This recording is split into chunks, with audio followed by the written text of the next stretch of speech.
The one and only Botticelli. Botticelli and Raphael, shirts and trousers. சூரியனுக்கு அருகே உள்ள புதன்கோளுக்கு மிக நெருக்கமாக சென்று படம் எடுத்துள்ளது ஒரு விண்கலம்.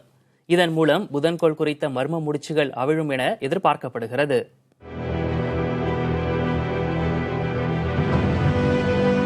சூரிய குடும்பத்தின் சிறிய கோள் புதன்.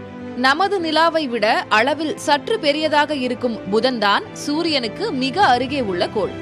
எனவே பூமியில் உள்ளதை விட புதனில் சூரியன் 3 மடங்கு பெரிதாகவும் சூரிய வெளிச்சம் 11 மடங்கு அதிகமாகவும் இருக்கும். இந்த கோள் 88 பூமி நாட்களில் சூரியனை சுற்றி வருகிறது. சூரியனுக்கு அருகே இருப்பதால் இங்கு பகலில் வெப்பம் 430 டிகிரி செல்சியஸ் என்ற அளவை எட்டும். அதுவே இரவில் -180 டிகிரி செல்சியஸாக குறையும். எனவே இங்கு உயிர் வாழ்வதற்கான சாத்தியக்கூறுகள் இல்லை.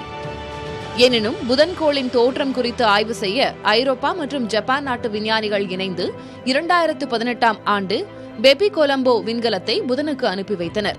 இந்த விண்கலம் வெள்ளிக்கிழமை அன்று புதனுக்கு மிக அருகில், அதாவது 200 கிலோமீட்டர் தொலைவில் பறந்து புகைப்படம் எடுத்துள்ளது. மேலும் இதில் உள்ள கருவிகள் பல தரவுகளை சேகரித்துள்ளன.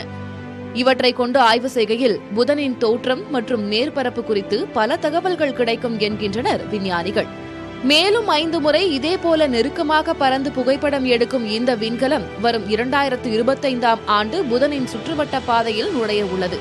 அப்போது விண்கலத்தில் பொருத்தப்பட்டுள்ள 2 கலன்கள் பிரிந்து ஓராண்டுக்கு புதனின் சுற்றுவட்ட பாதையை சுற்றி வந்து தகவல்களை சேகரித்து பூமிக்கு அனுப்பி வைக்கும்.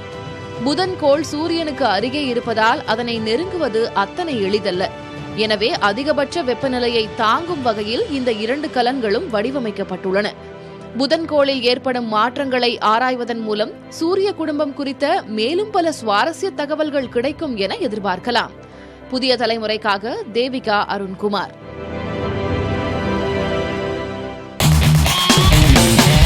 பார்ட்டி வேர்னாலும் I prefer Botticelli. எங்க இருந்தாலும் நம்ம ஸ்டாரா தெரியணும் இல்லையா? வெரைட்டியான கலர்ஸ், நியூ டிசைன்ஸ், அதுக்கு மேல star look. The one and only Botticelli. Botticelli and Raphael, shirts and trousers.